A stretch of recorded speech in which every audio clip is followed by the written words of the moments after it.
เป็นอันได้ช้างเก่าได้การมุ่งเคยจะแล้วนกแล้วเนาะแกแล้วนี่ช้างย้อนดิ้งนี่เนาะดิ้งลิงลอย ดิ้งลอยช้างลีเฮ็ดเอาดิ้งลอยรถสองทางติดต่อมนต์ซ้อเสียงผู้ไทย เกิดเป็นมือเป็นแว่นมามีแต่ดองกับปลาสู้อยู่เนาะบักลาว่าเด็ดไวได้ขายข้าวเชื่อช่องขายข้าวซื้อซอยเบมู nhiều vào đường số đấy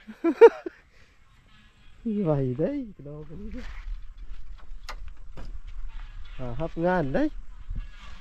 เฮ็ดหำไปนะเก็บผ้าเก็บสิบไปนี่พาลูกชายมาเฮ็ดนี่นะ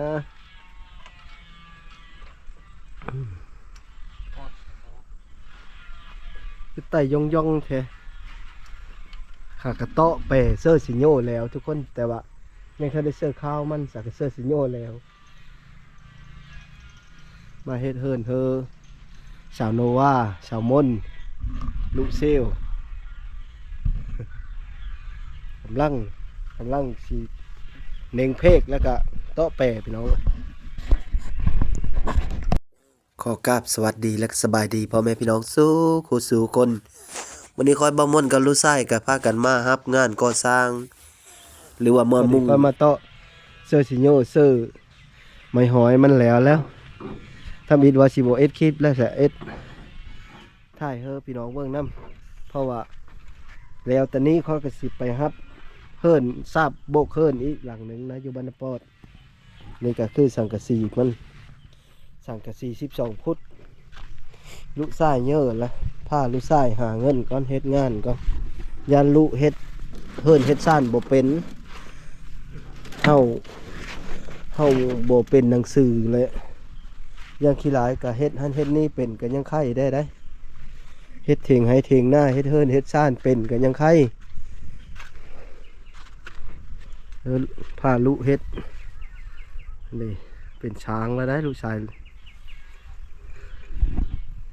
เฮ็ดเข็งๆมึงละกำลังสิใส่แปรบาท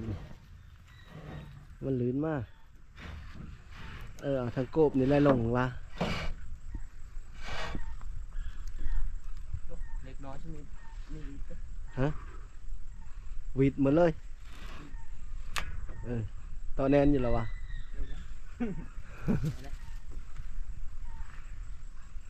ดึกเลยนะ ต่อรถเลย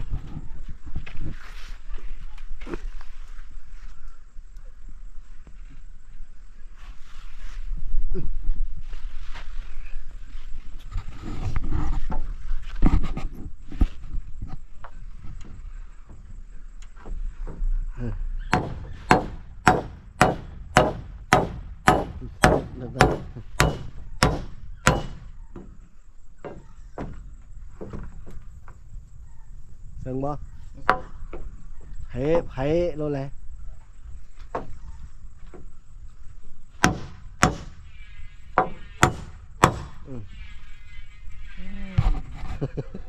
ได้เรื่องแล้วว่าบัน42 เซนต่อเลยเปี้ยเนาะได้เรื่องแล้วหันแล้ว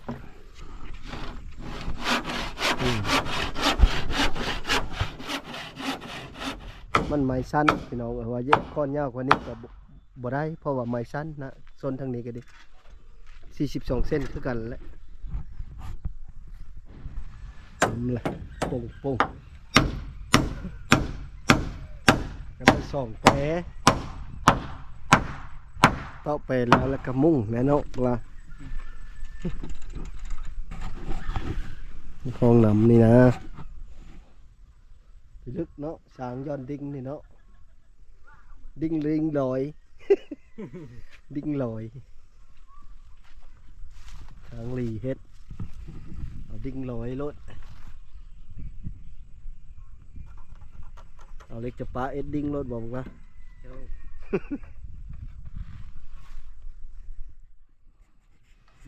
น สองเส้นคืน เอามาพี่ตัวนี้แทะตัวเทิงนี่ก่อน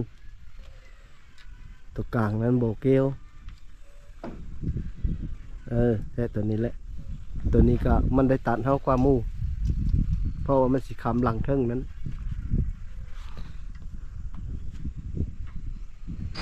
ยังตูนไม่อยู่บ่ใช่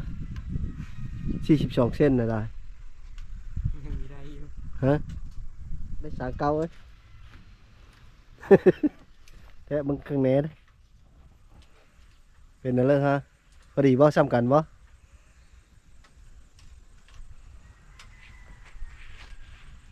ซ้ำกันบ่ล่ะ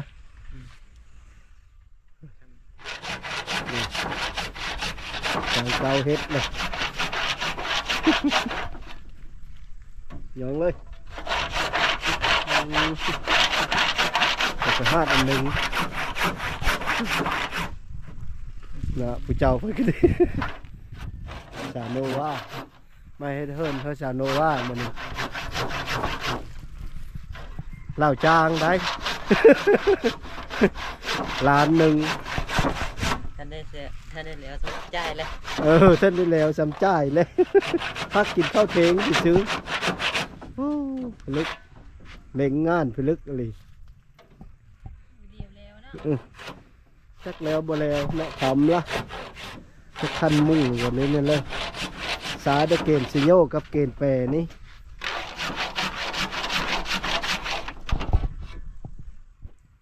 เป็นเริ่มละกัดงะบ่ ขอเสื้อเลยกับปลาตัวนั้นกับตัวนี้เลย ตัวนี้แหละดีสุดนะ เออ จากเตาะแปรแล้วเขาก็เกณฑ์แปรเซอร์ซิโยอะไรเซอร์ปลาล่มบานเซอร์ปลาล่มมันแล้วก็มุ่ง สังเก้าบริการเฮ็ดเฮิร์นใส่ลาเกาหลี คือเซลล์แถวลาเบิ่งนะ ไม่ยึดไปเลย ไม่แตะบ่ ไม่แต่มันตัดนี่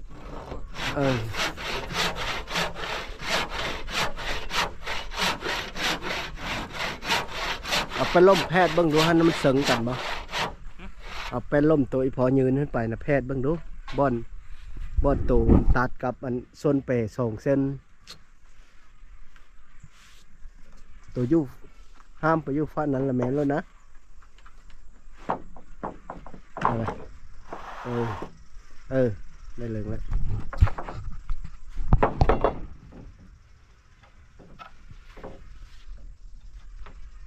มาแพทย์เบิ่งดูบัดนี้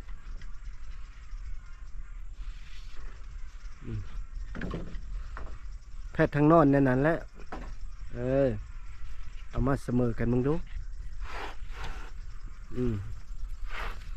ปั๊บบอกว่าปั๊บบอกเป็นอันได้ช้างเก่า ในการ มุ่งเคยจะแล้วนกแล้วเนาะ แกแล้วแก นี่มุ่งแล้วได้บาทนี่ได้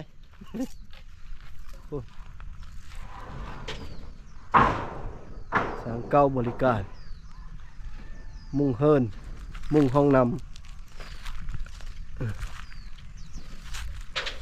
บ่ได้เนาะบุลาเนาะปล่อยมาขายใกล้เชื่อช่อง มีงานดอกขายใกล้เชื่อช่องตายได้เลยหาฮับงานได้บาทนี่เฮ็ดหำไปได้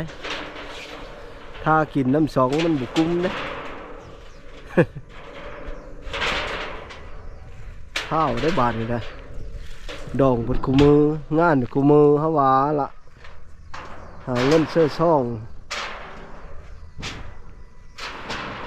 หาเงินซื้อแป้งโลกกับโบมี่ได้เท่าแล้วบาทนี่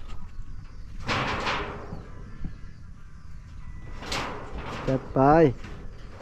เต้นได้ลูกชายโกบบึงละเอาความลงบึงละเอาทั้งมือตัวนี้ไปทั้งพี่บกความบกง่ายเด้บอเอาทั้งนี้เอาทั้งมือตัวนี้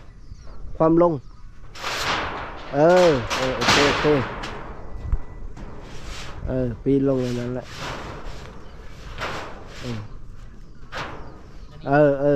ได้เหลิง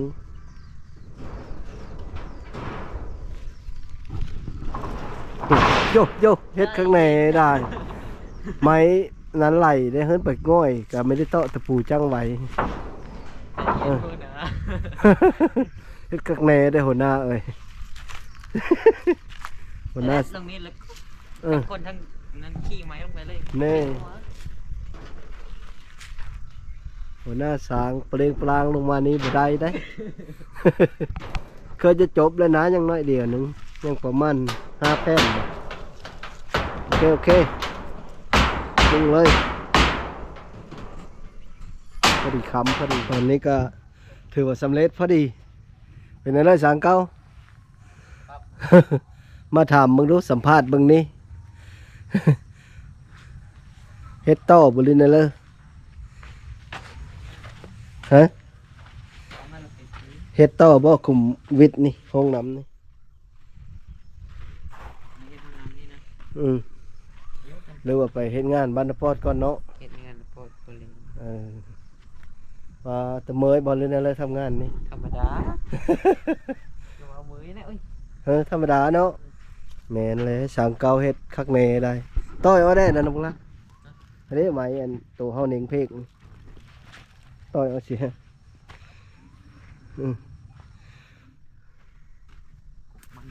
เรียบร้อยแล้วเท่านี้นะเพิ่นจ้างเท่านี้เพราะว่าจะเฮ็ดห้องน้ำก้อนนะพี่น้องชาวโนวา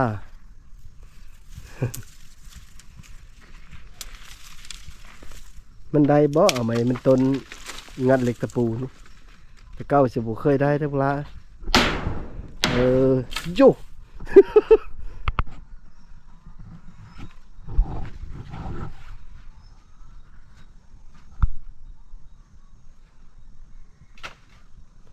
มันมาทางนี้ติ้วรถ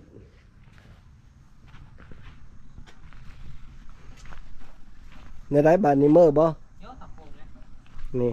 ได้เวลาเมื่อพอดี นั่นแล้วตับโป่งแล้ว โอ้ถ้าเป็นวัดเมื่อมืออีพอก็ดิ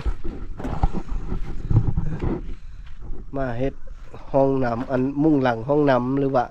หลังเฮิรนบ้ายเพิ่นโคสาวโนวาเพิ่นมาเฮ็ดว่านนี้หลังจากมาถ่ายอัน YouTube บ้านนี้ก็เลยอันนั้นเลยมานะลูกชายก็ได้ย้อนอีหลีได้เพิ่นโมกข้างในมึงดู เพิ่นรอ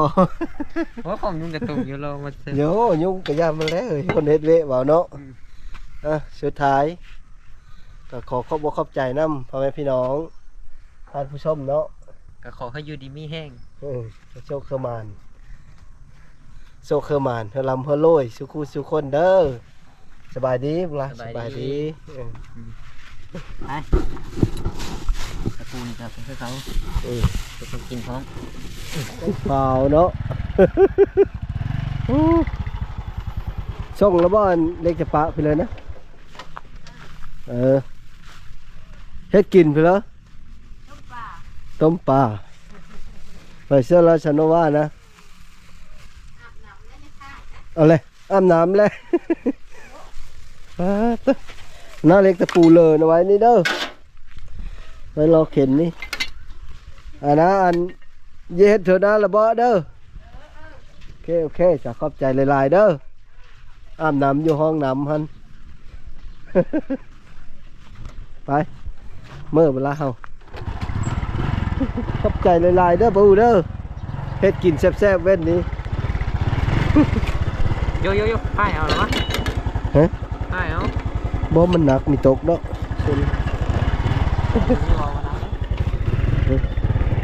เนี่ยใจร้อนเลยนะโยเรื่องคนเด้อบูเด้อ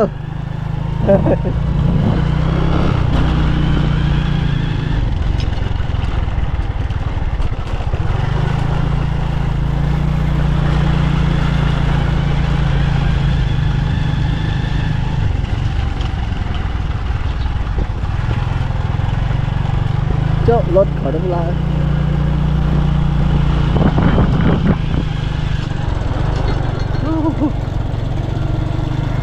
สาวขายเลข2 คน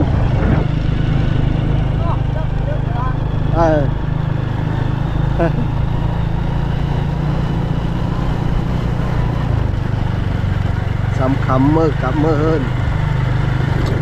จากเลิกงานแล้ว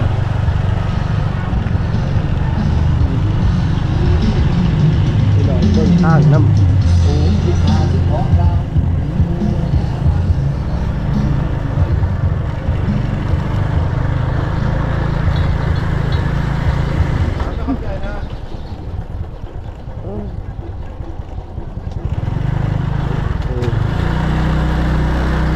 กดโค้งนั้นโค้งนี้เนาะว่าเนาะโค้งซอยเฮิรนเนาะไก่มูอยู่เนาะบ้านเท่าว่าละ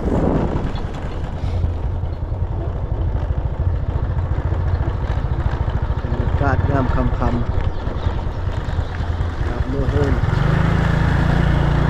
ประมาณนี้แหละ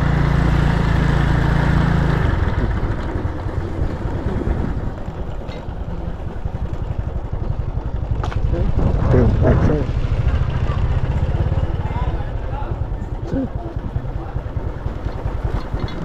เยอะมือละล้าน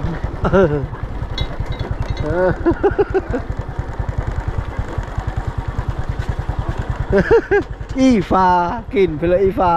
ข้าวเน่แล้วขายประตูก็พอดเฮิร์นนะบันโย่ทั้งเหนือทั้งลาย